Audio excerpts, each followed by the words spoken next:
का शीर्षक है यात्रियों की आखिरी सवारी। तो चलिए बढ़ते हैं आज की कहानी की ओर। उस रात मैं, आकृति, कांच और रवि ट्रिप से वापस घर लौट रहे थे। हम चारों काफी थके हुए थे। जहां रवि और कांच कार की पिछली सीट पर बैठे बैठे गहरी नींद में सो चुके थे, तो वहीं मैं कार ड्राइव कर रहा था और मेरे साथ आकृति भी जगी हुई थी। रात काफी हो चुकी थी। हाईवे का रास्ता होने के कारण सिर्फ दूर दूर तक खामोशी ही पसरी हुई थी कि तभी एक झटके के साथ हमारी कार बंद पड़ गई। झटका इतना जोर का था कि पीछे वाली सीट पर गहरी नींद में सो रहे कांच और रवि भी एकदम से जग गए और जगते ही दोनों एक साथ बोल पड़े, क्या हुआ? कार झटके से क्यों रुकी?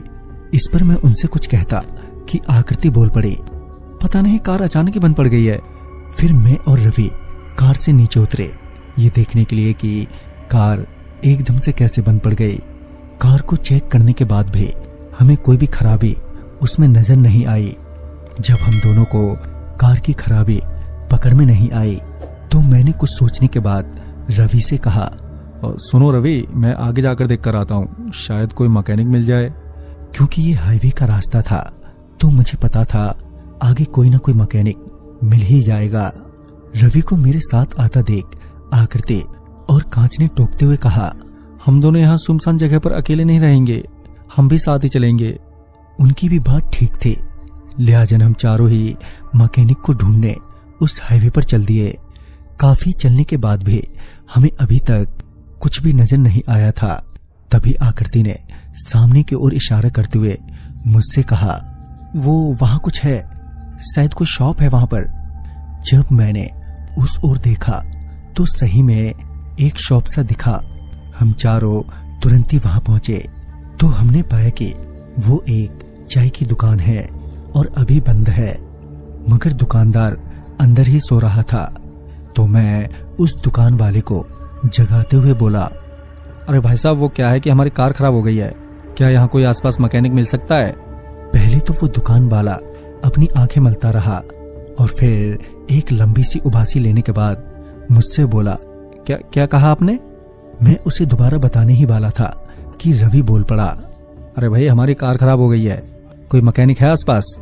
तो इस पर उस दुकान वाले ने बोला, नहीं साहब, यहाँ आसपास तो क्या दूर दूर तक कोई मैकेनिक नहीं है।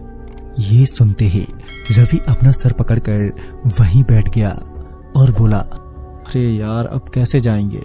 तो इस पर कांच ने बोला, लिफ्ट लेकर। और कैसे? लिफ्ट की बात सुनते ही वो चाय वाला बोल पड़ा, हाँ, मगर इस वक्त किसी बस में मत बैठ जाना। उसकी बात सुनते ही हम चारों की हंसी निकल गई। इस पर आकृति हंसते हुए बोली, क्यों भैया, ऐसा क्यों बोल रहे हो, क्या है बस में? तो इस पर वो चाय वाला बड़े ही गंभीर आवाज में बोला, आपको शायद पता नहीं है कि ये जगह हॉन्टेड है। बहुत पहले की बात है, यहाँ से एक बस देर रात गुजर रही थी जिसमें बस ड्राइवर और उसका कंडक्टर ही था, और आगे छोटी पुलिया पार करते वक्त वो बस पलट गई और बस के ड्राइवर और कंडक्टर की मौके पर ही मौत हो गई। उसके बाद से वो बस इस हाईवे पर कई बार दिखी है। कहते हैं कि जो भी उस बस में चढ़ा वो वापस नहीं उतरा। ये बताने के बाद वो चाय वाला चुप हो गया और हम चारों एक दूसरे का मुंह ताकने लगे। तभी कांच ने उस चाय वाले से एक सवाल करते हुए पूछा, अरे भैया, मगर वो बस पलटी कैसे? बस तो खाली ही थी ना। इस पर वो चाय वाला बोला, जो वो छोटी पुलिया है ना, वहां कहते हैं कि एक आदमी हाथ हिलाते हुए दिखाई देता है और जिसे वो दिखाई दे जाता है उसकी वो आखिरी रात होती है। कहते हैं उस रात भी उस बस ड्राइवर और उसके कंडक्टर को भी वो आदमी दिखा था, जिसके चलते उनकी मौत हो गई थी। वैसे तो हम चारों मॉडर्न ख्यालात वाले थे, मगर उस रात के वक्त सुनसान हाईवे पर आपसे कोई ऐसी भूतिया बातें करे तो आपको भी एक बार को डर लग ही जाएगा, और वैसे ही हमें भी लगा। वहीं आकृति और कांच के तो रोंगटे तक खड़े हो गए थे। फिर मुझे लगा कि ज्यादा देर तक यहाँ रुकना ठीक नहीं है, न जाने ये चाय वाला और कौन कौन सी डरावनी बात बताना शुरू कर दे। लिहाजन मैंने उन तीनों से कहा, अच्छा चलो वापस चलते हैं, अगर लिफ्ट मिली तो ठीक है, नहीं तो रात कार में ही बिता लेंगे। और फिर हम चारों वहां से चल दिए। हम जैसे ही जाने के लिए खड़े हुए कि वो चाय वाला बोल पड़ा, याद रहे बस में भूलकर भी मत बैठना। हमने इस बार उस पर ध्यान नहीं दिया और वापस अपनी कार की तरफ बढ़ने लगे। आकृति और कांच अभी भी उसी चाय वाले की ही बात कर रही थी, साथ ही डरी हुई भी लग रही थी। अभी हम कार की ओर बढ़ ही रहे थे कि पीछे से किसी गाड़ी के आवाज के साथ तेज रोशनी आई।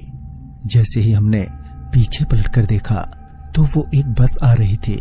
बस को देखते ही रवि आकृति और कांच को चिढ़ाते हुए बोला, लो आ गई भूतिया बस।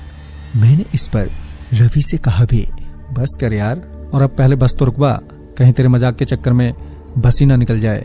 फिर हमने हाथ हिलाते हुए चिल्लाना शुरू किया, अरे भैया बस रोको बस रोको। और तभी वो बस रुकी। फिर हम सभी लोग बस में चढ़ गए तो हमने पाया कि बस में कोई नहीं है सिवाय बस ड्राइवर और कंडक्टर के। बस में ड्राइवर और कंडक्टर को देखकर रवि को एक और मौका मिल गया आकृति और कांच को डराने का। मैं मना भी कर रहा था पर रवि मान ही नहीं रहा था। खैर हम चारों उस बस में बैठ गए। आकृति ने मेरा हाथ कसकर पकड़ रखा था और वहीं कांच के पसीने छूट रहे थे और उसके पांव थरथरा रहे थे, जिससे साफ था कि उस चाय वाले की भूतिया बस स्टोरी इन दोनों के जहन में बुरी तरह बैठ गई थी। मैंने किसी तरह से उन दोनों को समझाया और शांत किया। कुछ देर बाद सभी शांत भी हो गए। अभी हमें थोड़ा आराम मिला ही था कि बस का कंडक्टर हमारे पास आया।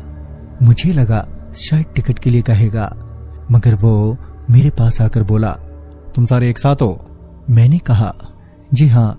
फिर वो हम चारों के शक्ल देखने के बाद बोला, देखो बस में सिर्फ 2 लोगों की जगह है, बाकी 2 जने उतर जाओ। इस पर मैंने उस कंडक्टर से हंसते हुए बोला, क्या बात कर रहे हो, पूरी बस में हम चारों के अलावा कोई और तो है ही नहीं, तो हम में से 2 को क्यों उतरना पड़ेगा? इस पर उस कंडक्टर ने कोई जवाब नहीं दिया और वापस अपनी सीट पर जाकर बिना कुछ बोले ही चुपचाप बैठ गया। वो कंडक्टर अभी बैठा ही था कि बस एकदम से रुक गई और कुछ देर रुकने के बाद फिर चल पड़ी। बस के कुछ दूर चलते ही कंडक्टर एक बार फिर अपनी सीट से उठा और उस खाली सीट पर जाकर हमें कुछ बात करते हुआ दिखा, मानो वहां कोई बैठा हो। ये देखकर मैं सोच में पड़ गया कि आखिर कंडक्टर बात किससे कर रहा है, जबकि सीट तो खाली ही पड़ी है।